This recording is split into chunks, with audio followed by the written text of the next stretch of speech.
નમસ્કાર, India news ગુજરાતમાં આપનું સ્વાગત છે. આપ જોઈ રહ્યા છો ચર્ચાને એરણે.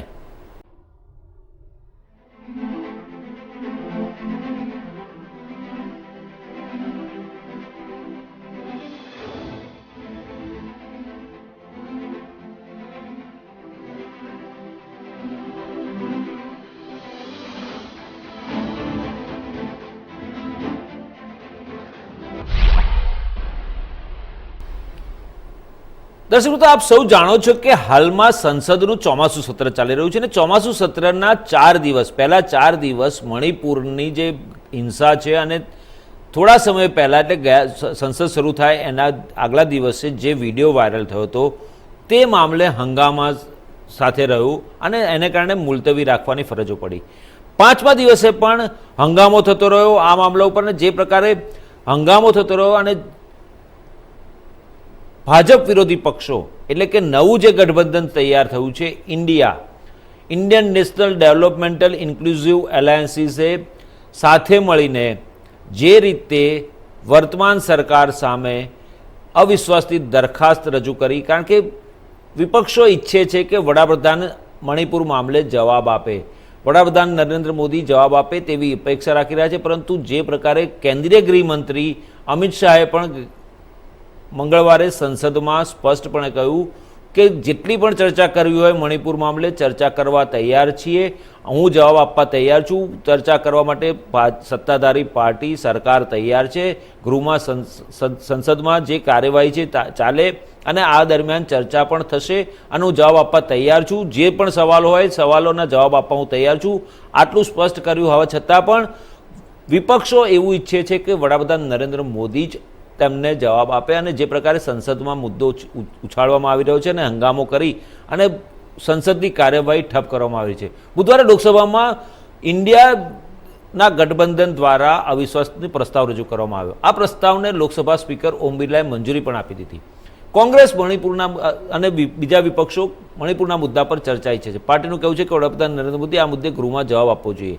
સ્પીકરે કહ્યું કે ચર્ચાનો સમય તમામ પક્ષો સાથે વાટાઘાટો કર્યા બાદ નક્કી કરવામાં આવશે. વિપક્ષના સાંસદોએ સૂત્રોચ્ચાર કરીને કહ્યું કે વડાપ્રધાન મોદી ગૃહમાં હાજર રહેવા જોઈએ. હંગામાને પગલે લોકસભાની કાર્યવાહી અને રાજ્યસભાની કાર્યવાહી ઠપ થઈ હતી અને તેને કારણે સ્થગિત પણ કરવી પડી હતી. અગાઉ મણિપુર મુદ્દે લોકસભા અને રાજ્યસભામાં હોબાળા થયા છે. 4 દિવસથી હોબાળા ચાલી રહ્યા છે. બંને ગૃહો સ્થગિત કરી દેવામાં આવતા હતા. લોકસભાની કાર્યવાહી આજે શરૂ થઈ ત્યારે કોંગ્રેસના સાંસદ ગૌરવ ગોગોઈએ અવિશ્વાસની દરખાસ્ત રજૂ કરી. વાસ્તવમાં વિપક્ષ જાણે છે કે સરકાર ગૃહમાં સરળતાથી બહુમત સાબિત કરી દેશે, પરંતુ જો અવિશ્વાસ પ્રસ્તાવની નોટિસ સ્વીકારવામાં આવશે તો વડાપ્રધાનનું ભાષણ પણ થશે. તેનાથી તમામ પક્ષોને ચર્ચાનો મોકો મળશે. આ માત્ર ગૃહમાં સરકારને ઘેરવાનો એક માર્ગ છે. જો આંકડાઓની વાત કરીએ તો એનડીએ પાસે હાલમાં લોકસભામાં 335 સાંસદો છે. મોદી સરકાર સામે પહેલો અવિશ્વાસ પ્રસ્તાવ 20મી જુલાઈ 2018ના રોજ આવ્યો હતો. ત્યારબાદ મતદાન થયું હતું અને સરકારની તરફેણમાં 325 મત પડ્યા હતા, જ્યારે વિરોધમાં 126 મત જ પડ્યા હતા. આ ચોમાસું સત્ર જે છે હાલમાં ચાલી રહ્યું છે એ 11 ઓગસ્ટ સુધી ચાલવાનું છે. સંસદના ચોમાસું સત્રના 5મા દિવસે મણિપુર મુદ્દે ગૃહમાં હોબાળો થયો અને જે પ્રકારે હોબાળો થયો અને જે પ્રકારે ઇન્ડિયન નેશનલ ડેવલપમેન્ટલ ઇન્ક્લુઝિવ એલાયન્સીસે પ્રસ્તાવ રજૂ કર્યો, અવિશ્વાસની દરખાસ્ત રજૂ કરી અને લોકસભાના અધ્યક્ષ ઓમ બિરલાએ તેનો સ્વીકાર કર્યો અને જે મામલે આજે ચર્ચા નિર્ણયમાં ચર્ચા કરવા માટે આપણી સાથે સ્ટુડિયોમાં ઉપસ્થિત છે રાજકીય વિશ્લેષક પ્રશાંત ગઢવી, કોંગ્રેસના નેતા પ્રવક્તા ચીમનભાઈ વિંજુડા અને ભાજપના નેતા પ્રવક્તા અશ્વિન બેંકર. આપ ત્રણેયનું સ્વાગત છે. ચીમનભાઈ, સૌથી પહેલો સવાલ તમને કરીશ કે જે રીતે વિપક્ષોનું સંગઠન, વિપક્ષોનું ગઠબંધન જે છે ઇન્ડિયા, એ છેલ્લા 4 દિવસથી સંસદની કાર્યવાહી ઠપ કરી રહ્યું હતું. વિપક્ષો માંગણી કરી રહ્યા હતા કે ચર્ચા થવી જોઈએ. સરકારે પણ તૈયારી બતાવી. ખાસ કરીને કેન્દ્રીય ગૃહમંત્રી અમિત શાહ, જેમના અંડરમાં દેશની કાયદો વ્યવસ્થાની સ્થિતિ આવે છે, તેમણે પોતે જવાબ આપવાની તૈયારી બતાવી. આ મામલે મંગળવારે નિવેદન પણ કર્યું સંસદમાં. તેમ છતાં પણ વિપક્ષો જે પ્રકારે હોબાળો કરી રહ્યા છે, શું આ યોગ્ય છે? અભિજીતભાઈ, જ્યારે મણિપુર જેવો સંવેદનશીલ મુદ્દો હોય અને એના માટે જ્યારે વિરોધ પક્ષ જો ચર્ચા કરવા માંગતો હોય હમ. તો શાસક પક્ષે શા માટે ચર્ચા ન આપવી જોઈએ?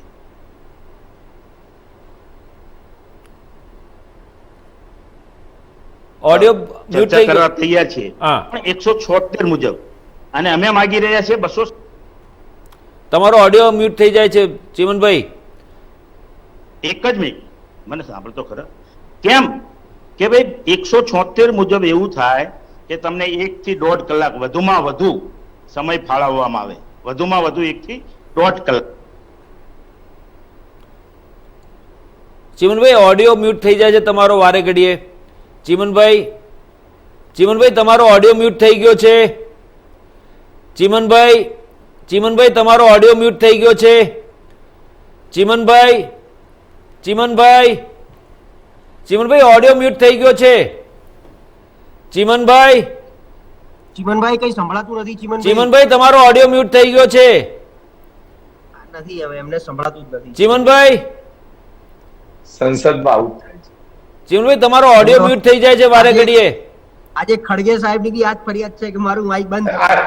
અમારે અમારે ત્યાંથી તમારું ઓડિયો મ્યુટ નથી કરવામાં આવ્યો. ચીમનભાઈ તમારો ઓડિયોમાં પ્રોબ્લેમ આવે છે. હવે બોલો. હા બોલો હવે. હા, હવે આવ્યો. હા હવે આવ્યો. હવે અત્યારથી જે બોલ્યા બધું મ્યુટ હતું. ચીમનભાઈ ફરીથી 176 થી શરૂ કરો. Okay. તમારાથી ભૂલ થઈ ગયું હતું. અચ્છા, ઓકે. એવું હોય તો થોડા તમે દૂર રહો ફોન થી, એટલે કઈ ભૂલથી અડી ના જવાય. ના, ઓકે, હવે સંભળાય છે? હા. ઓકે, બિલકુલ. જે ડન. વિરોધ પક્ષો જ્યારે મણિપુર જેવા સંવેદનશીલ મુદ્દા ઉપર ચર્ચા કરવા માંગતું હોય તો વિરોધ શાસક પક્ષે શાના માટે ના પાડવી જોઈએ? અમારી માંગણી છે કે ભાઈ 267 મુજબ અમને તમે ચર્ચા કરવા આપો. એમનું કહેવું છે કે 176 મુજબ. હવે 176 અને 267 માં શું ફરક છે એ આપણે જાણવું પડશે. કે ભાઈ 176 મુજબ તમને વધુમાં વધુ 1 થી 1.5 કલાકની ચર્ચા કરવા મળે, એનાથી વધારે નહીં. બરાબર. જ્યારે આવો રાષ્ટ્રીય મુદ્દો હોય કે સંવેદનશીલ મુદ્દો હોય, જ્યારે આપણે રાષ્ટ્રીય સેમ કહીએ તો ચાલે એવો મુદ્દો જ્યારે છે, તો તમે કેમ 267 માં એવું છે કે તમે પૂરા દિવસની પણ માંગી શકો અને એમાં નોટિસ આપવાની હોતી નથી. જ્યારે 176 માં તમારે નોટિસ આપવી પડે, જેને બોલવું હોય એને, અને 2 સભ્યોની સહી સાથે આપે તો એમને બોલવાની મંજૂરી મળે. બરાબર. એટલા માટે વિરોધ પક્ષે કહી રહ્યો છે કે ભાઈ 267 મુજબ અમને ચર્ચા કરવા દો. એટલા માટે કે ભાઈ આવો મોટો ગંભીર મુદ્દો હોય જ્યારે દેશમાં આપણે બધાના માટે શરમજનક આ કિસ્સો છે કે ભાઈ 2 સ્ત્રીઓને, આદિવાસી સમાજની 2 સ્ત્રીઓને નગ્ન કરીને પરેડ કરવામાં આવે, એટલે આપણે બધાનું માથું શરમથી જ્યારે ઝૂકી જતું હોય અને એ મુદ્દા પર સરકાર કેમ ન જવાબ આપે? વડાપ્રધાન શ્રીને ફ્રાન્સ જવા માટે કે બીજા દેશોમાં જવા માટે ટાઈમ છે, મણિપુરની ત્યાં જવા માટે ટાઈમ નથી. ભાઈ તમે યુક્રેનનું યુદ્ધ જો અટકાવી શકતા હોય અને એવો દાવો કરતા હોય તો તમે અહીંયા આપણું મણિપુરનું યુદ્ધ અટકાવો ને ભાઈ. અહીંયા જે કોમ્યુનિટી ઝઘડી રહી છે એના લીધે ત્યાંના મુખ્યમંત્રી સ્ટેટેડ ધેટ કે ભાઈ દરરોજની 100 એફઆઈઆર થાય છે. હવે જો 100 એફઆઈઆર થતી હોય એનો મતલબ એવો થયો કે આ કેટલો બધો મોટો ગંભીર મુદ્દો છે. અને મુખ્યમંત્રીનું તો એવું પણ કેવું છે કે આ તો આ એક જ કિસ્સો તો આપણા ધ્યાનમાં આવ્યો છે, બાકી ઘણા કિસ્સા છે. આવું મુખ્યમંત્રીએ જયારે કહ્યું છે, ભારતીય જનતા પાર્ટીના મુખ્યમંત્રી છે, અને ક્યાં ભારતીય જનતા પાર્ટી કે એના નેતાઓ મણિપુરને ગંભીરતાથી નથી લેતા ભાઈ? આ મુદ્દો એટલા માટે કે ભાઈ આ આપણા માટે બધાના માટે. પણ ચીમનભાઈ તમને રોકવા માંગુ. ભારતીય જનતા પાર્ટી તો આ મુદ્દાને કેમ તરત ને તરત એક્શન? અરે એક મિનિટ, વડાપ્રધાનશ્રીને ટાઈમ આપે ત્યારે સંસદમાં ફક્ત 36 સેકન્ડ. આટલા મોટા મુદ્દા માટે વડાપ્રધાનશ્રી પાસે ફક્ત 36 સેકન્ડ છે ભાઈ. અરે આ મુદ્દા માટે 36 સેકન્ડ એટલે શું કહેવાય? તમે જે વસ્તુ આપણો રાષ્ટ્રીય સેમ જેવો જે મુદ્દો છે એના માટે તમે 36 સેકન્ડ બોલો ભાઈ, અને તમે ત્યાં મુલાકાત ન લો, બહાર ફરતા રહો. શું છે આ બધું? એટલા માટે વિરોધ પક્ષ કહી રહ્યો છે કે અમારે આનો જવાબ જોઈએ છે. ચોક્કસ. એમની ચોક્કસ. પણ તમે જે પ્રમાણે કહો છો, પાર્ટીના મુખ્યમંત્રી છે, સંસદ ગૃહમંત્રી સંભાળે છે મણિપુરને અત્યારે, અને વડાપ્રધાન જયારે આ દેશમાં નરેન્દ્રભાઈ હોય ત્યારે કેમ આ મુદ્દાને ઉજાગર નહીં કરવો જોઈએ? ચોક્કસ. ચીમનભાઈ તમે એમ કહો છો કે 176 કલમ મુજબ સરકાર ચર્ચા માટે તૈયાર થઈ છે, વિપક્ષો 267 મુજબ ચર્ચા માંગી રહ્યા હતા, બરાબર? સાચી વાત છે. પરંતુ અમિત શાહે ગઈકાલે એટલે કે મંગળવારે સંસદમાં નિવેદન કર્યું હતું ને તેમાં તેમણે કહ્યું હતું કે જેટલી પણ લાંબી ચર્ચા કરવી હોય એના માટે સરકાર તૈયાર છે. તો પછી કેમ તૈયાર ના બતાવી? એક જ મિનિટ, હા 167 અને એ તમને મેં ફરક એટલા માટે બતાવ્યો કે સરકાર તૈયાર હોય તો 267 મુજબ કેમ નહીં ભાઈ? કેમ કે પેલામાં નિયમ અનુસાર જ થાય, સંસદની કાર્યવાહી નિયમ અનુસાર થાય કે ભાઈ અમિતભાઈ કે એ પ્રમાણે ન ચાલે કે નરેન્દ્રભાઈ મોદી કે એ પ્રમાણે ન ચાલે, એના નિયમ પ્રમાણે જ અધ્યક્ષે ચલાવવી પડે. અને એટલા માટે અમે કહી રહ્યા છીએ કે 176 તમારે બોલવું હોય તો તમારે નોટિસ આપવી પડે, એની સાથે 2 સભ્યોની સહી સાથેની એમને જ્યારે તમે અપીલ કરો ત્યાર પછી એને બોલવા દેવામાં આવે. એટલે નિયમ જે છે અમે એ જ કહી રહ્યા છીએ ભાઈ, 176 મુજબ કરો કે 267 મુજબ, તમને શું વાંધો છો? જો તમે પૂરેપૂરી ચર્ચા આપવા માંગતા જ હોય ગૃહમંત્રી શ્રી, તો પછી આ નિયમ મુજબ આપો, શું વાંધો છે? જી ચોક્કસ ચોક્કસ. પ્રશાંતભાઈ, તમારી પાસે આવું, સૌના વિશ્વાસ પર અવિશ્વાસ, આજે આપણે આ ડિબેટનું ટાઇટલ છે. તો સૌનો વિશ્વાસ છે વર્તમાન સરકાર ઉપર, કારણ કે જે પ્રકારના ડેવલપમેન્ટના કામો છે, વિકાસના કામો છે, દેશની જે સન્માન થયું છે, એ સરકારની સામે અવિશ્વાસની દરખાસ્ત. વડાપ્રધાન નરેન્દ્ર મોદી સામે 20 જુલાઈ, મેં અગાઉ પણ કહ્યું કે 20 જુલાઈ 2018ના રોજ અવિશ્વાસની દરખાસ્ત લાવવામાં આવી હતી. ફરી એક વખત અવિશ્વાસની દરખાસ્ત આવી છે વડાપ્રધાન નરેન્દ્ર મોદીની સરકાર સામે. પરંતુ જે પ્રકારનું સંખ્યાબળ છે એને જોતાં આ અવિશ્વાસની દરખાસ્ત ઉડી જવાની છે, એ સ્પષ્ટ વસ્તુ છે. તો આ પ્રકારનો અવિશ્વાસની દરખાસ્ત લાવવા પાછળનો તર્ક શું હોઈ શકે વિપક્ષોનું? એટલે આની પાછળ બે અલગ અલગ તારણો અને કારણો છે. સૌથી પહેલું કે હમણાં જ ઇન્ડિયા નામનું એક ગઠબંધન આખું જે નવું બન્યું છે અને એમાં 2 થી 4 પક્ષો નવેસરથી જોડાયા છે. ખાસ કરીને નીતિશ કુમારને આપણે ધ્યાનમાં રાખીએ, ઉદ્ધવ ઠાકરેને ધ્યાનમાં રાખીએ તો એમના આયા પછી જે જૂનું યુપીએ જેને કહી શકાય એનું સંખ્યાબળ વધ્યું છે. એટલે એક સાયકોલોજીકલ પ્રેશર કે અમારા બધાના એક થયા પછીની તાકાત સંસદમાં કંઈક અલગ દેખાય. કારણ કે તમે તારીખ સાથે કીધું કે 20 જુલાઈ 2020 ના દિવસે આની ફરી એકવાર આની અવિશ્વાસનો પ્રસ્તાવ આવ્યો હતો 18માં, અને પછી આ બીજી વાર થયું છે. અવિશ્વાસનો પ્રસ્તાવ સંસદની અંદર દરેકનો એક અધિકાર છે, એ ગઠબંધન કે રાજકીય પક્ષોનો અધિકાર છે. સરકારની સામે ભૂતકાળમાં જ્યારે જવાહરલાલ નહેરુ પૂર્ણ બહુમત નહીં, લગભગ 80% કરતા વધારે સંખ્યાબળ ધરાવતા હતા, જેમ અત્યારે પણ છે, તો એમની સામે પણ અવિશ્વાસ આવ્યો છે, ઇન્દિરા ગાંધી સામે પણ આવ્યો છે, મનમોહન સિંહ સામે પણ આવ્યો છે, અને વાજપેયી સામે આવ્યો. એટલે 13 દિવસની એમની સરકાર 1 વોટથી પણ પડેલી છે. એટલે અવિશ્વાસનો પ્રસ્તાવ મૂકવો એ વિપક્ષનો કે સરકાર, એટલે વિપક્ષનો કે કોઈ પણ રાજકીય પક્ષનો પોતાનો એક અધિકાર છે. મુખ્ય વાત એ છે કે અત્યારે બીજું તારણ હવે આની પાછળ કે થોડું સરકારી ઉપર પ્રેશર આવે અને જ્યારે અવિશ્વાસનો પ્રસ્તાવ મંજૂર થાય એટલે જેમ રાષ્ટ્રપતિનું અભિભાષણ ચાલુ થતું હોય, સંસદ ચાલુ થતું પહેલા, એ જ રીતે અવિશ્વાસની પહેલા પ્રધાનમંત્રીનું પોતાનું એક ભાષણ આમાં મૂકવામાં આવતું હોય છે. તો કદાચ એ ભાષણમાં ક્યાંક આનો ઉલ્લેખ થાય, આની આગળની વ્યૂહરચનાનો ક્યાંય ઉલ્લેખ થાય, અથવા તો પ્રધાનમંત્રી પોતે સ્વીકારે કે આમાં પોતાનો પોતે, એટલે સરકાર કેટલી વાંકમાં છે, સરકાર કેટલું કામ કરી ચૂકી છે, તો હવે પછી આગળ સરકાર શું પગલા લેવાની છે આની પાછળ, એ ક્યાંક ને ક્યાંક વ્યૂહરચના બહાર આવે એમના ભાષણ માટે. એવું આજે આપણે બધાના, એટલે આ એક બેઝિક પ્રોસેસ છે અને અધીર રંજન ચૌધરીના મુખ્યથી પણ આપણે આજે સાંભળ્યું છે એમના ચેરપર્સન તરફથી. તો મુખ્ય વાત હવે એ છે, અને આપણે બે રીતે પક્ષ અને વિપક્ષની દ્રષ્ટિએ, કે અવિશ્વાસનો પ્રસ્તાવ મૂક્યો. સૌથી પહેલો એટલે જો સરકાર તો ટોટલ ફેલ ગઈ છે, આપણે સ્વીકારવું પડે, કારણ કે ડબલ એન્જિન છે. મણિપુરમાં સરકાર ભાજપની છે અને કેન્દ્ર સરકાર ભાજપની છે, તેમ છતાં માત્ર ઇન્ટરનેટ બંધ કરવું એ કોઈ સોલ્યુશન નથી. ઇન્ટરનેટ બંધ રહ્યું એટલે ત્યાં શું દમન થયા હશે, કોઈને કઈ સત્તા મળી ગઈ હશે, અંદર શું ચાલે છે, ત્યાંના અમુક વિડીયો આપણી સામે બહાર આવે તો મિલિટરી ફોર્સ પણ પાછી પડતી હતી, અને એમણે સ્વીકાર્યું કે અમુક જગ્યાએથી વધારે અમને અંદર જવા દેતા નથી અમુક સમાજ, એટલે ત્યાં જે કઈ દમન થયું હશે.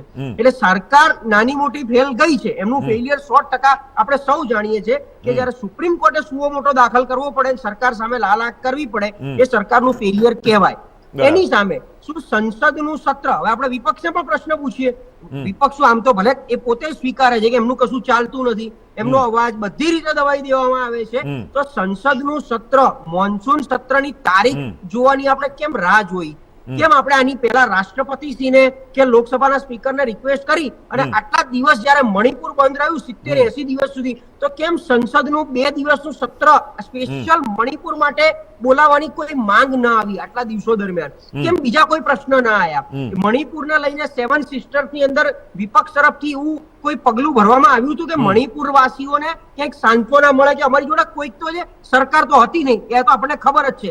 જો સરકાર હોત તો હિંસા અટકાઈ શક્યા હોત, પણ સરકાર હિંસા અટકાવવામાં નિષ્ફળ નીવડી છે. તો એમનો ખભો કોણ? જે મણિપુર વાસીઓ ચોધાર આંસુએ રોયા છે, એમનો ખભો કોણ? કયા ખભે એ આંસુને સારી શકે? એટલે વિપક્ષ તરફથી એમને શું ટેકો મળ્યો આટલા દિવસો દરમિયાન? કયા આ 543 માંથી બધા જ પક્ષના આવી ગયા કેટલા સંસદ સભ્યો અને કેટલા રાજ્ય સભ્યોએ મણિપુરની મુલાકાત કરી, કોઈકને જઈને સાંત્વના આપી હોય? એટલે આ બધો પોલિટિકલ હાઈ વોલ્ટેજ ડ્રામા છે. એકબીજાનો રાજકીય રોટલો બંનેને શેકવો છે.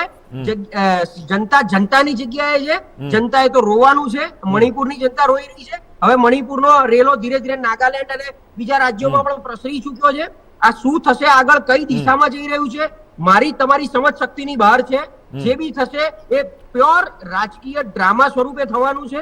આપણે ચર્ચા અને ચિંતા મણિપુરની એટલે કરવી છે કે હજી પણ, કારણ કે એટલા માટે કે લગભગ ચૂંટણી પહેલાનું આ લગભગ છેલ્લું સત્ર છે. એક સત્ર વચ્ચે આવશે અને છેલ્લે માર્ચ મહિનામાં ઇન્ટરમ બજેટ આવશે, કારણ કે પછી આપણે આચાર સંહિતા લાગુ થઈ જશે. તો લગભગ સેકન્ડ લાસ્ટ જો આ સત્ર કહેવાતું હોય અને એમાં પણ કોઈ પણ જાતની ચર્ચા ચિંતા આખા દેશની, કારણ કે સત્ર બેસે એટલે આખા દેશની ચર્ચા થાય. કોઈ ખરડો પસાર કરવો છે, આજે ટામેટાના ભાવ ઉપર એક મંત્રી જો ના બોલી શકતો હોય, આટલા મોટા દેશના, આટલા વર્લ્ડની બેસ્ટ, જેને તમે 5મી ઇકોનોમી ગણો છો, જેને વિશ્વની સૌથી મોટી પાર્ટી ગણો છો, એનો એક મંત્રી ટામેટાના 200 રૂપિયાને જસ્ટિફાઈ ના કરી શકતા હોય, તો સંસદમાં અમારે બીજું ગણવાનું શું?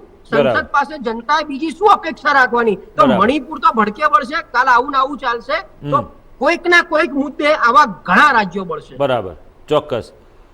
અશ્વિનભાઈ, તમારી પાસે આવું એ પહેલા આપણે અવિશ્વાસના પ્રસ્તાવનો ઇતિહાસ ઉપર એક નજર નાખું. હું આપણા દર્શકોને પણ ખ્યાલ નહીં કે કેટલી વખત અત્યાર સુધીમાં આપણા દેશમાં અવિશ્વાસનો પ્રસ્તાવ રજૂ કરવામાં આવ્યો.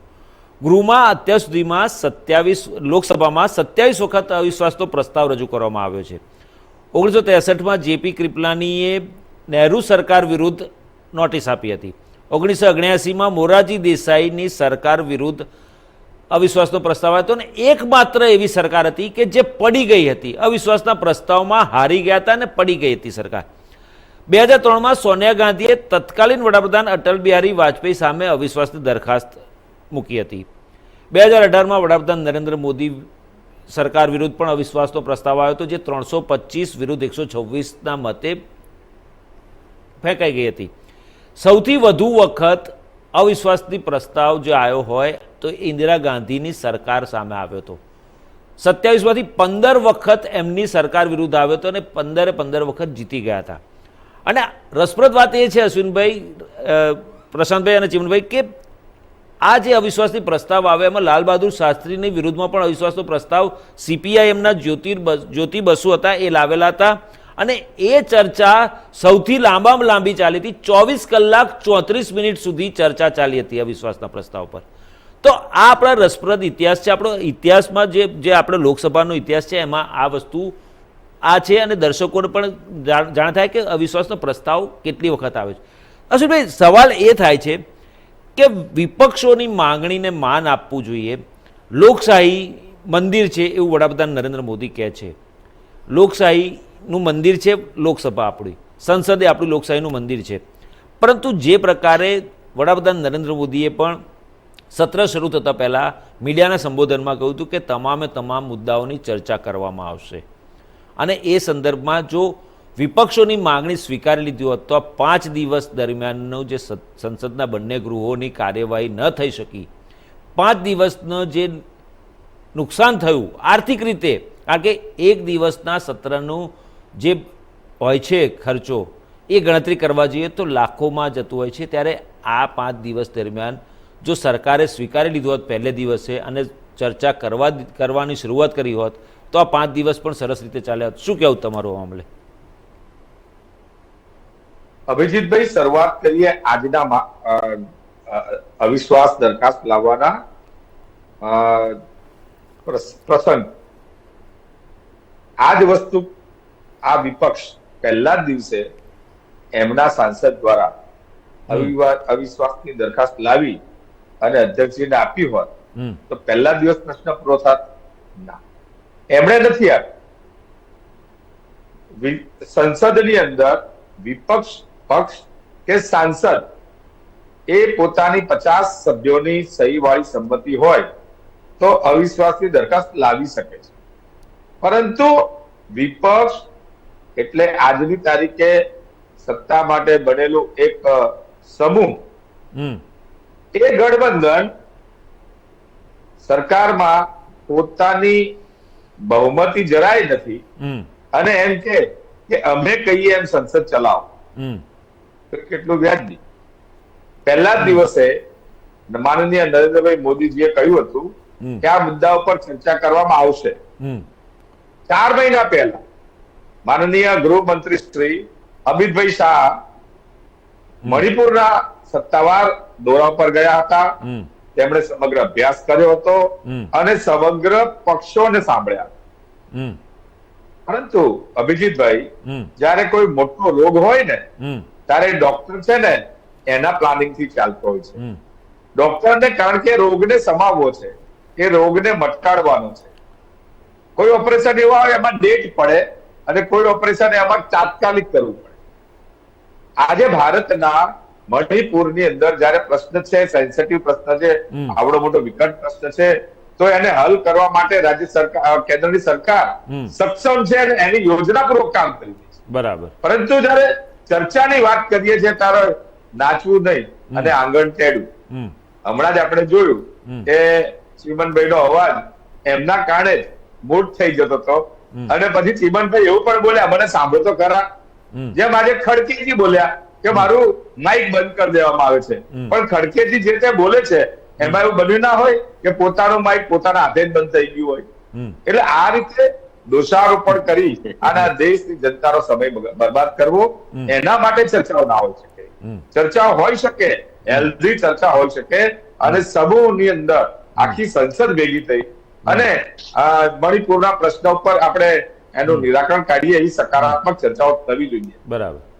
વિપક્ષને સંતોષ હવે થશે કે નહીં? 4 દિવસથી કહેતા હતા અમને સમય આપો, અમને સમય આપો, અમને સમય આપો. લ્યો આપ્યો. તમને હવે તમારા નિશ્ચિત સમય, તમારા સંસદ સભ્યને કેટલું બોલવાનું, કોણ બોલશે, વિપક્ષ પક્ષના નેતા અને માનનીય વડાપ્રધાન શ્રી કહેલું નિવેદન કરશે, આ બધા અધિકાર મળ્યા. શું કરશો? બરાબર. જેમણે કામ કરવાનું છે એ કેન્દ્ર સરકાર સુપેરે કામ કરી રહી છે, માત્ર સહયોગ આપવાનો હોય છે. અમુક પ્રશ્ન એવા હોય છે દેશમાં રાજકીય હોય છે, અમુક પ્રશ્ન સામાજિક હોય છે અને અહીંયા તો મહિલાઓની સંવેદનશીલ બાબતો છે. એક મહિલાને મહિલા સમૂહ અન્ય પુરુષોને આપી દે છે અને એની પર બળાત્કાર થાય છે, એની બર્બરતા થાય છે. એક મહિલા એ સંપૂર્ણ નિર્વસ્ત્ર લઈ થઈ અને પાછળ પોતાનું ટોળું એમ કે છે મારી પાછળ આવો, અને સામેના ટોળા ઉપર જ્યાં પોલીસ મિલિટરી છે એની સામે થાય છે. તો આ કેવું પ્રદર્શન? આ કોણ કરાઈ રહ્યું છે? આ કેવી પરિસ્થિતિ? તો આ પરિસ્થિતિઓને આ દેશની જનતાને જયારે આપણે આ દેશની જનતાને જયારે ખબર પડશે કે આ પ્રકારે કોઈ રાજકીય ખેલ પડી રહ્યા છે, ત્યારે એને યોગ્ય દિશામાં વાળી અને ખરેખર સાચા અર્થમાં એનું નિરાકરણ કાઢવાની સરકારને સમય આપવો જોઈએ અને સરકારને સહયોગ આપવો. ચોક્કસ. સહયોગ નહીં આપીને તમે એમ કહો છો કે આ સરકાર કઈ કામ નથી કરી શકતી, નિષ્ફળ છે, તો નિષ્ફળતા હોત તો 370 ની કલમ હટાયા પછી કોંગ્રેસ આજે કાશ્મીર ભડકે પડ્યું હોત. યોજના કરવી પડે છે અભિજીતભાઈ. લાંબા ગાળાની કોઈ યોજના હોય, કોઈ ટૂંકા ગાળાની હોય, કારણ કે નિરાકરણ કાઢવું છે. આ પ્રશ્ન આજનો નથી અભિજીતભાઈ, આ પ્રશ્ન વર્ષો જૂનો છે. કુકીઓ, મેતઈ સમાજ, પહાડી અને સમતળ વિસ્તારનો આ પ્રશ્ન છે, ગંભીર પ્રશ્ન છે. ત્યાં અનેકવિધ મુદ્દાઓ હવે એડ થઈ ગયા છે, ત્યારે એને હેન્ડલ વિથ કેર કરવી પડે. બરાબર. અને હેન્ડલ વિથ કેર કરવા માટે આદરણીય નરેન્દ્રભાઈ મોદીના હાથ મજબૂત કરવા પડે.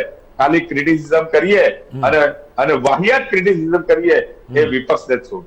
ચોક્કસ.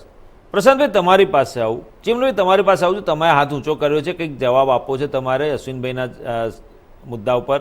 થોડી વાર પછી આવશું પાછો, તો તમારી પાસે આવશું થોડી વાર પછી. પ્રશાંતભાઈ, વિપક્ષોની જે માગણી છે એ ક્યાંક એવું નથી લાગી રહ્યું આપને કે જે વટહુકમ આવવાનો છે સુપ્રીમ કોર્ટની મોટી બેન્ચે જે પ્રકારે દિલ્હી સરકારને સત્તા આપીને એની સામે સરકારે વટહુકમ લાવી છે, એ વટહુકમ એ વિધેયક પાસ કરાવવા માટે આ સત્રમાં વિધેયક આવવાનું છે, અને એ પાસ ન થાય એના માટે ટાઈમ બગાડવા માટે કરીને મણિપુરની હિંસાના મામલે ચર્ચા, ચલો એ વાત સાચી છે કે મણિપુરમાં હિંસા થઈ છે અને એના માટે ચર્ચા થવી જોઈએ, પરંતુ આ વટહુકમ આ સત્રમાં ના આવે, અને બધા જ જાણે છે કે આ સત્રમાં ના આવે તો પછી નેક્સ્ટ સત્રમાં પણ એ આવી શકે નહીં, કારણ કે પછી લોકસભાની ચૂંટણી આવવાની છે, એટલે એ આખું ખોરંભે પડી જાય. એને માટે કરીને વિપક્ષો આખું આ જે પ્રકારની હોબાળો છે, હંગામો છે, એ કરી રહ્યા હોય એવું લાગે છે તમને? જો કોઈ પણ અધ્યાદેશને પાસ કરાવવો હોય લોકસભામાંથી, એટલે બહુમત કેટલું જોઈએ આપણે સૌ જાણીએ છીએ, 2/3 એટલે 66%, અને 66% પ્રમાણે જે આંકડો હોવો જોઈએ, યસ યસ યસ, આપણે તો ઓમ બિરલા સાહેબ ને બહુ સાઈડ સાંભળીએ છીએ, એ જ વસ્તુ રાજ્યસભામાં પણ. એટલે સંખ્યાબળની દ્રષ્ટિએ અત્યારે સરકાર પાસે એવું કોઈ દબાણ નથી કે ભાઈ આ નહીં આવે અથવા આ નહીં થાય.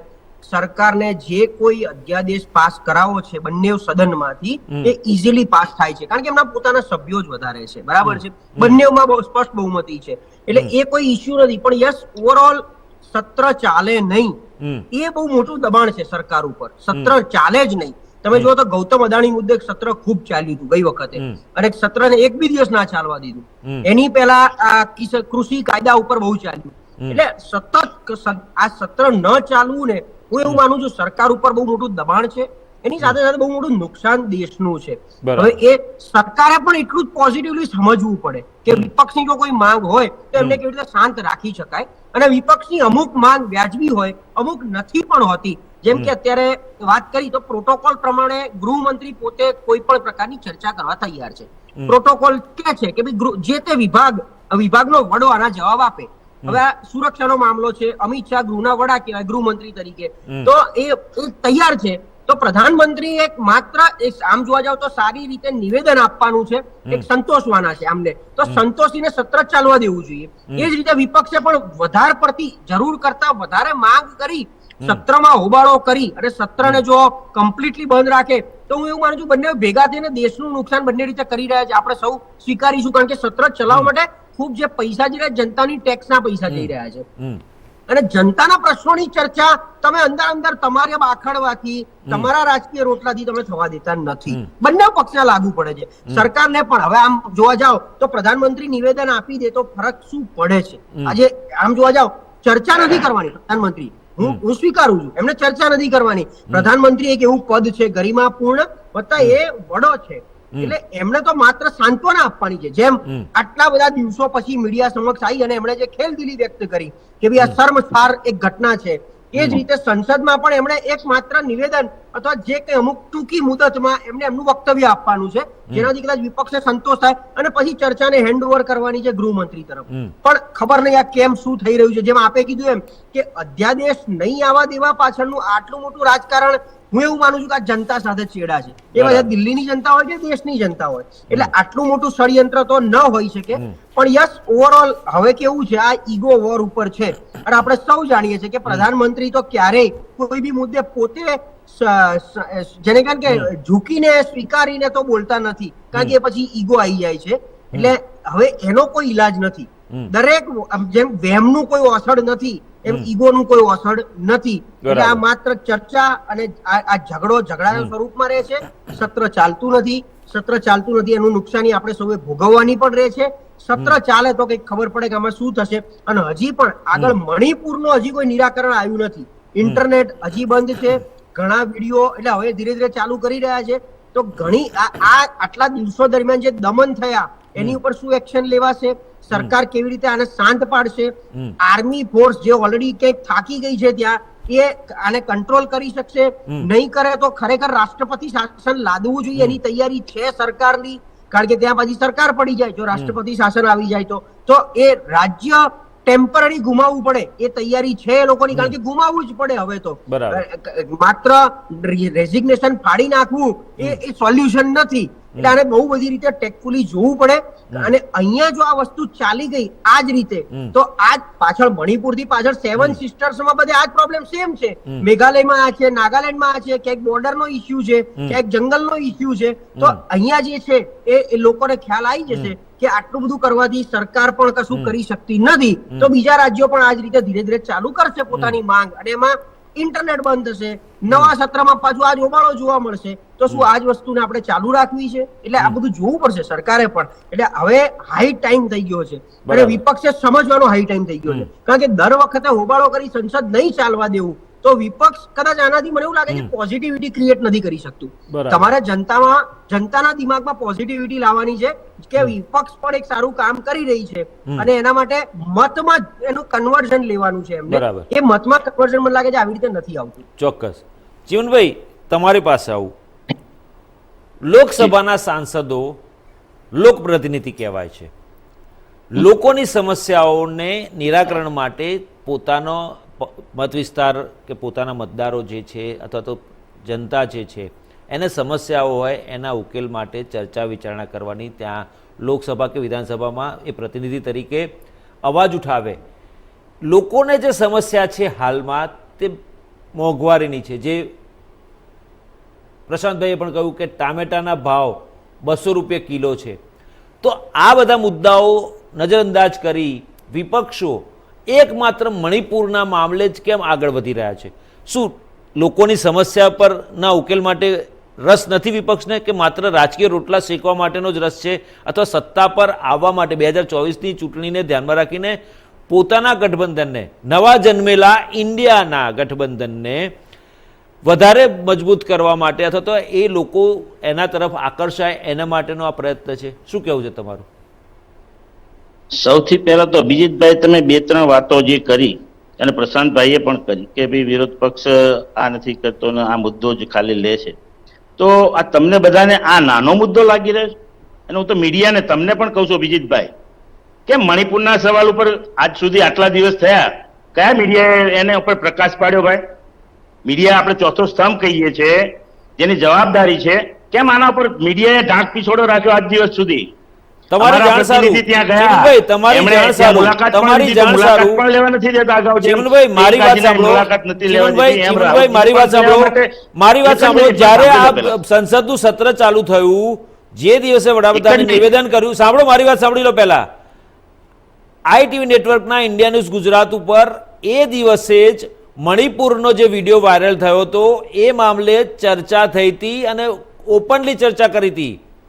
ભાજપ કોંગ્રેસના નેતાઓ પણ હતા અને રાજકીય વિશ્લેષક તરીકે મહિલા અગ્રણી, મહિલા પત્રકાર હતા અને ચર્ચા કરી છે. એટલે એવું તમે આક્ષેપ ના કરી શકો કે મીડિયા કેમ અવાજ ઉઠાવે. મીડિયા ઉઠાવે છે અવાજ, મીડિયા અવાજ ઉઠાવે છે, પણ એનો મતલબ એ નથી કે તમામ મીડિયાને તમારે ટાર્ગેટ કરો. કેટલા દિવસ પછી ચર્ચા કરી અભિજીતભાઈ? મીડિયામાં થાય છે ચર્ચા, મીડિયામાં ચર્ચા થાય છે. ક્યારે ચર્ચા કરી? મીડિયામાં ચર્ચા થાય છે મણિપુર હિંસા મામલે. મારે એટલા માટે જ કેવું છે ભાઈ કે જે બધી વાતો થાય છે, પ્રશાંતભાઈએ કહ્યું કે ભાઈ વિપક્ષ એવો મુદ્દો કેમ નથી લાવતી, આ તમને નાનો મુદ્દો લાગે છે?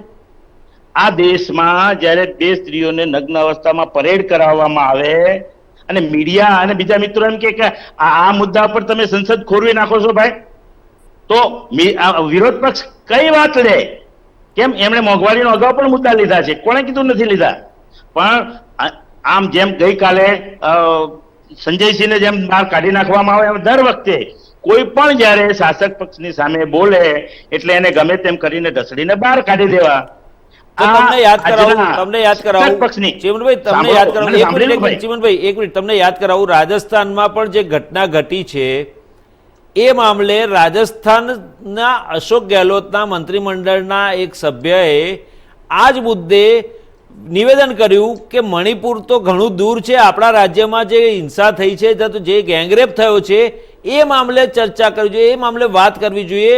એ કેમ નથી કરતી સરકાર? એવું કીધું તો એમને પાણીચું પકડાઈ દીધું મંત્રીમંડળમાંથી.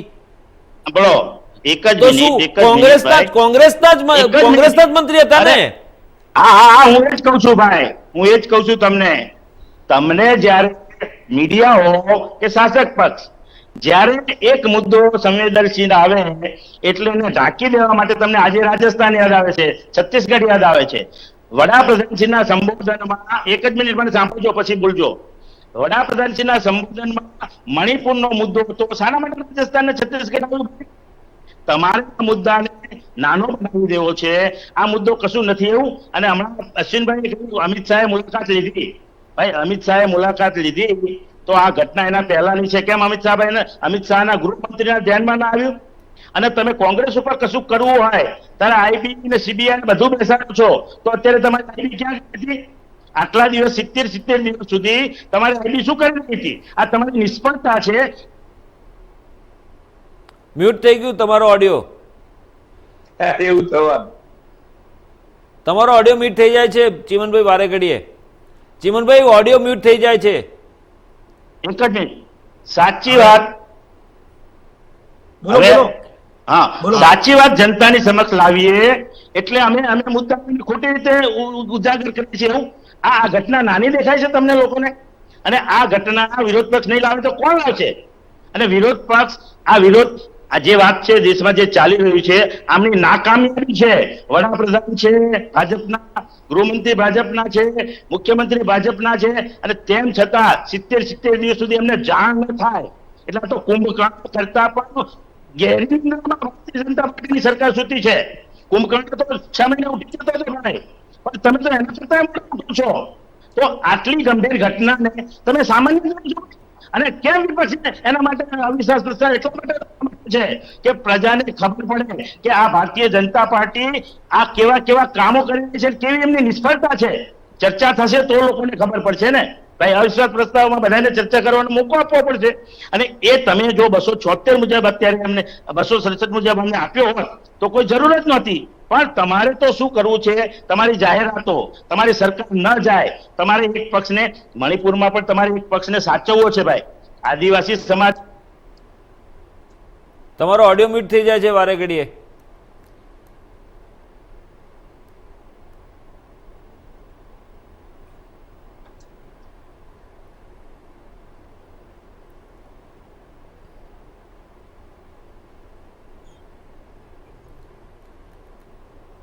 ચીમનભાઈનો ઓડિયો કદાચ ઓડિયોમાં ડિસ્ટર્બન્સ આવે છે એમના.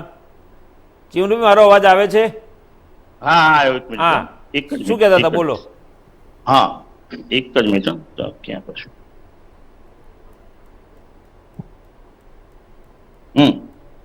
જ્યારે વિરોધ પક્ષ સાચી વાત કે સાચો મુદ્દો ઉઠાવે ત્યારે ચર્ચા નથી કરવા દેવી. આ એ જ ભારતીય જનતા પાર્ટી છે કે અગાઉ 2 મહિના સુધી સંસદ ચાલવા નથી દીધી.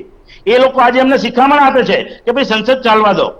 તમે શું કર્યું? આ અવિશ્વાસની પ્રસ્તાવમાં તમે કહો છો કે હમણાં જ ટાંક્યું કે ભાઈ 15 વખત ઇન્દિરા ગાંધીની સામે અવિશ્વાસનો પ્રસ્તાવ આવ્યો હતો અને એક પણ વખત એ પસાર નથી થયો. તો આ વિરોધ પક્ષને આજે જ બુદ્ધિ સૂજે છે. અત્યાર સુધી એમને ખ્યાલ નતો આવતો કે ભાઈ અમે જે કરી રહ્યા છીએ કાલે અમારા પગમાં આવવાનું છે, તો અમારા પગમાં જ્યારે રેલો આવશે ત્યારે શું થશે. આજે એટલા માટે અમારે કહેવું પડે છે કે આપણે જે પણ કામ કરીએ છીએ, હું હોય કે તમે હોય, અભિજીતભાઈ કે પ્રશાંતભાઈ હોય, આપણે આપણી જવાબદારીથી આજે છટકશું અને કોઈકના માથે નાખીશું તો કાલે આપણા ઉપર જ આવવાનું છે. આપણી બધાની સામૂહિક જવાબદારી છે કે આવા બનાવમાં આપણે બધાએ બહાર નીકળવાનું છે. એ શાસક પ્રશ્ને અમે કહીએ છીએ કે તમારે સહયોગની જરૂર હોય તો હંમેશા કહ્યું છે કે જ્યારે ભૂકંપની સ્થિતિ હોય કે યુદ્ધની સ્થિતિ હોય હંમેશા વિરોધ પક્ષે કહ્યું છે અને કોંગ્રેસે કાયમ કહ્યું છે કે ભાઈ તમારે જ્યારે પણ યુદ્ધની પાકિસ્તાન સામેની વાત હોય તો અમે સંમત છીએ. તમે જે પણ કરવું હોય અમે તમારી સાથે ખડે ઉભા છીએ. આ દેશની જ્યારે વાત આવશે ત્યારે કોંગ્રેસ ક્યારેય પીછેહટ નહીં કરે. આવી મણિપુરની ઘટના હોય અને વિરોધ પક્ષ જો વાત ન કરે તો અમને નહીં પણ મને ખુદને માણસ તરીકે પાર્ટી સાઈડમાં રહી, કોંગ્રેસ પાર્ટીને સાઈડમાં રાખી એક માણસ તરીકે મને આજે એમ થાય છે કે શું આપણે બધા પશુ થઈ ગયા છીએ કે આટલી મોટી ઘટનાને આપણે સાવ સામાન્ય રીતે લઈ રહ્યા છીએ.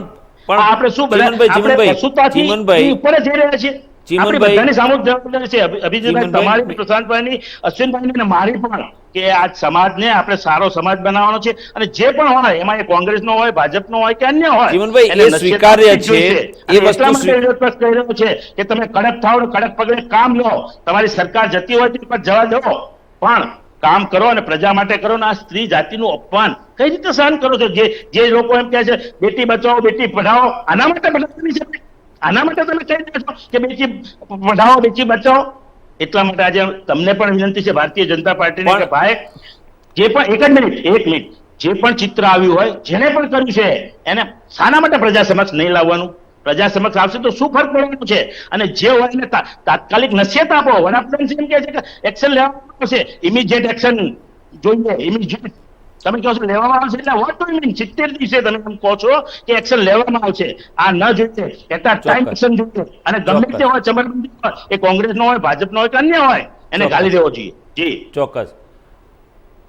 અશ્વિનભાઈ, જે રીતે વિપક્ષો હાવી થયા 5 દિવસ અને જે પ્રકારે અવિશ્વાસની દરખાસ્ત લાવવામાં આવી, તો સરકારની પણ ફરજ તો છે કે આટલો ગંભીર મામલો છે અને આટલા લાંબા સમયથી હિંસા ચાલી રહી છે, તો કેન્દ્ર સરકારે પણ યોગ્ય સમયે યોગ્ય પગલાં લેવા જોઈતા હતા, જે લેવાયા નહીં.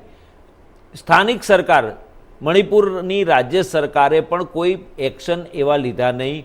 કયા કારણસર ન લીધા એ સેકન્ડરી વસ્તુ છે, પરંતુ તાત્કાલિક એક્શન લેવા જોઈતા હતા. કારણ કે જે તે રાજ્યના મુખ્યમંત્રી પોતાના રાજ્યની કાયદો વ્યવસ્થાની સ્થિતિ કથળે તો એના માટે જવાબદાર હોય છે અને એને તાત્કાલિક એક્શન લેવા માટેના પાવર્સ પણ હોય છે. તેમ છતાં પણ કોઈ એક્શન ના લીધા એન બિરેનસિંહે, અને તેને કારણે આજે આટલો બધો મામલો ગૂંચવાયો અને આટલું મોટું થઈ ગયું. આટલું આ હિંસાનો જે મામલો છે એ મોટો થઈ ગયો. તો શું એ વખતે જો સ્ટાર્ટિંગમાં જ આ મામલે ઉકેલ લાવીને કેન્દ્ર સરકાર સાથે પરામર્શ કરીને રાજ્ય સરકારે જો ઉકેલ આપ્યો હોત તો આટલું બધું લાંબુ ખેંચાયું ના હોત? શું કહેવું તમારું? અભિજીતભાઈ, મણિપુરનો મુદ્દો અત્યારે આપણા ધ્યાનમાં આવે છે. આ અગાઉ આ દેશમાં આના કરતા પણ વિકરાળ, ભયંકર, ગુનામરકી, કોમ વચ્ચેના ઝઘડા, બળાત્કાર આ કોંગ્રેસની સરકારમાં થઈ હતા. તેમણે તે વખતે તો કઈ આવી બુમરાહ પાડી નહોતી. આ દેશની અંદર જ્યારે લોકશાહીનું ખૂન કરવાની કોશિશ થઈ અને ઇન્દિરાજીએ બધાની બોલતી બંધ કરી દીધી, પત્રકાર હોય, સામાન્ય માણસ હોય, શાસન હોય, કોઈ પણ વિપક્ષને જેલમાં ઘાલી દીધા, ત્યારે આ કોંગ્રેસના આપણા મિત્રો જે ઊંચા આમ છાતી ખાલીને બોલે છે, ત્યારે તેમને ન લાગ્યું કે અમારા વડવાઓએ આટલું બધું આ દેશ ઉપર અત્યાચાર કર્યા છે. આ દેશની અંદર સરકાર અને શાસક એટલે કોંગ્રેસ જ હોઈ શકે, આવી માનસિકતાથી આ કોંગ્રેસ ચાલી રહી છે. અને માત્ર ને માત્ર તેમની પાસે હવે એક પ્લેટફોર્મ રહ્યું છે, મીડિયા અને સંસદ. અરે કામ કરવું છે તો રાજસ્થાનમાં છોકરા રાજીનામું પાય, આંદોલન કરવું છે. મણિપુરમાં પણ તમે વિપક્ષની તાકાત બતાવી રહ્યા છો, પહેલવાનગીરી બતાવી રહ્યા છો.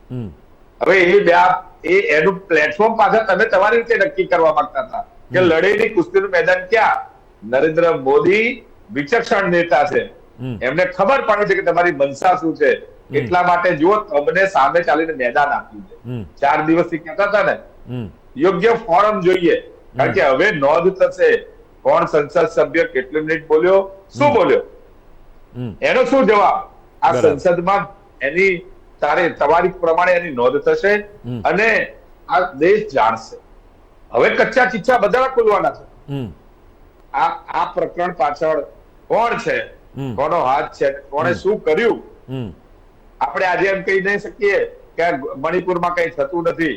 મણિપુરમાં ગૃહમંત્રી ખુદ ગયા, એમણે તમામ પક્ષોને સાંભળ્યા પછી જે સૂચનાઓ આપી એ પ્રમાણે અત્યારે યોજનાબદ્ધ ત્યાં શાંતિ થાય એવા પ્રયાસના ભાગરૂપે સરકાર કામ કરી રહી છે. બરાબર. પરંતુ મેં અગાઉ કહ્યું એમ અમુક મુદ્દા એવા હોય છે, અમુક રોગ એવા હોય છે, એને ખૂબ હેન્ડલ વિથ કેર કરવા પડે. અને આગ લગાડવા વાળી તો અનેક સંસ્થાઓ આપણે ત્યાં છે જ. એટલે સરકારના પક્ષે આવે છે મણિપુરના પ્રશ્નને સુપેરે પાર પાડ્યો.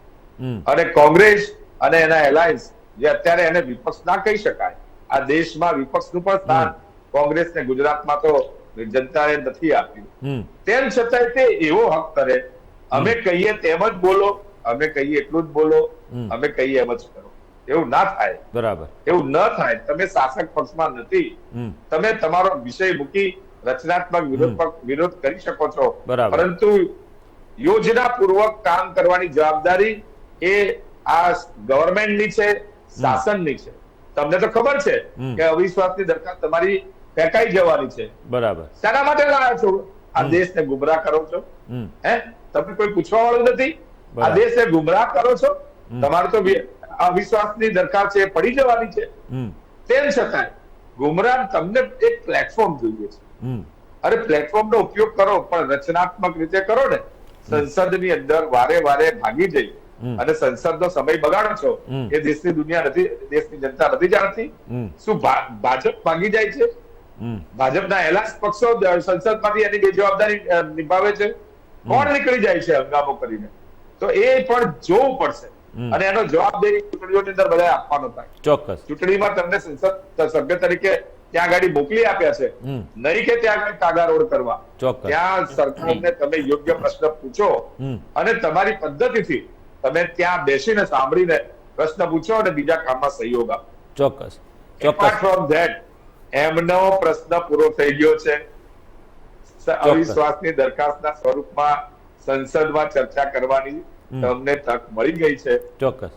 ચર્ચા કરજો ને. ચોક્કસ. ત્યાં પણ તમને સાંભળવા મળશે કે તમે શું કર્યું છે. ચોક્કસ. અને તમે શું કર્યું છે એના જવાબ આપવાની તૈયારી રાખજો. ત્યારે કહેતા નહીં કે અમને બોલવા નથી દેતા, અમારું માઇક બંધ કરી દે છે, અમારું અપમાન થાય છે. તમે એવું કરશો તો અપમાન થશે તમારું. બરાબર. તમે સંસદની અંદર જાતે ને જાતે પોતાનું અપમાનની વાત કરી અને તમે ફૂટેજ ખાવ છો. આ સમાજને, વિવિધ સમાજને, અનુસૂચિત જાતિ જનજાતિના સમાજને ગુમરાહ કરો છો. પ્રશ્નનો સોલ્વ કરો. પ્રશ્ન સોલ્વ કરવો પડશે સૌએ સાથે રહીને. એ અનુસૂચિત જાતિનો હોય, જનજાતિનો હોય, અન્ય સમાજનો હોય કે કોઈ બીજા પ્રશ્નો હોય. આંદોલનો ગુજરાતમાં પણ થયા હતા ને. બરાબર. અનામતનું આંદોલન ગુજરાતમાં થયું હતું. સરકારની અંદર જયારે આનંદીબેન પટેલ મુખ્યમંત્રી હતા અને તેમણે હેન્ડલ કર્યું હતું, પરંતુ તેમ છતાંય અનામત જેવડું મોટું 14 લોકોના મૃત્યુ કરીને હેન્ડલ કર્યું. 14 અરે અમે તમને 14 લોકોના મૃત્યુ કરીને હેન્ડલ કર્યું. બધા જાણે જવાબદારી કોંગ્રેસની હતી. કોંગ્રેસે જ્યારે આ 14 લોકોના મૃત્યુ આઈ નો વેરી વેલ ઉશ્કેર્યા અને ત્યારે આ દેશમાં કોંગ્રેસના કચ્ચા ચિઠ્ઠા ફાટશે ત્યારે કોંગ્રેસને ઉભા રહેવાની જગ્યા નથી. અને જો કચ્ચા ચિઠ્ઠા ભાજપે નથી પાડવાના, દેશની જનતા ચૂપે છે. મારો કહેવાનો મતલબ એવો છે, આનંદીબેન પટેલે પણ રાજીનામું આપ્યું. રાઈટ. ભારતીય જનતા પાર્ટીની સરકાર, એની સરકારને જો રાજીનામું આપીને જો શાંતિ સ્થપાતી હશે તો એ પગલા પણ ભરશે. બરાબર. તમારે રાહ જોવાની છે, તમારે વિવાદ નથી કરવાનો, તમારે આગ ઉપર પેટ્રોલ નથી છાંટવાનું. બરાબર. ચોક્કસ. ચોક્કસ.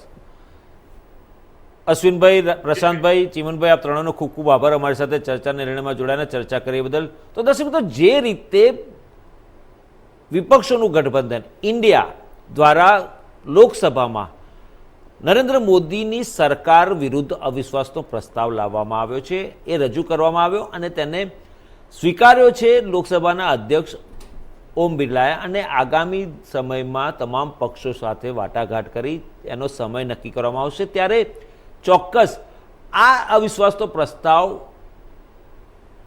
પટકાઈ જવાનો છે, કારણ કે સત્તાધારી પાર્ટી એટલે કે સરકાર પાસે બહુમત છે અને તેને કારણે એ આખો જે અવિશ્વાસનો પ્રસ્તાવ છે એ ઉડી જવાનો છે. પરંતુ વિપક્ષોને એક આશા છે કે આ બાને પણ વડાપ્રધાન નરેન્દ્ર મોદી મણિપુર હિંસા મામલે બોલશે, પરંતુ જે પ્રકારના રાજકીય રોટલા શેકવામાં આવી રહ્યા છે તે સદંતર ખોટા છે અને ખોટી રીતના રાજકીય રોટલા શેકવામાં આવી રહ્યા છે અને તેને કારણે લોકસભાની કાર્યવાહી, સંસદના બંને ગૃહોની કાર્યવાહી ઠપ થઈ રહી છે અને તેને કારણે નુકસાન કોઈને નહીં પરંતુ આપણા દેશની તિજોરી પર પડી રહ્યું છે, આપણા દેશના અર્થતંત્ર પર પડી રહ્યું છે.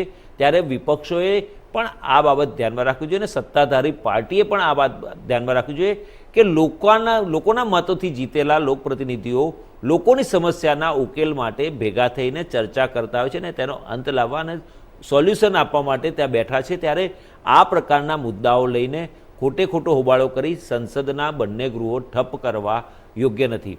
દર્શક મિત્રો, ચર્ચા નિર્ણયમાં ત્યાર બસ આટલું જ. વધુ સમાચાર અને અપડેટ્સ માટે જોતા રહો ઇન્ડિયા ન્યૂઝ ગુજરાત, ગુજરાતી ધડકન. નમસ્કાર.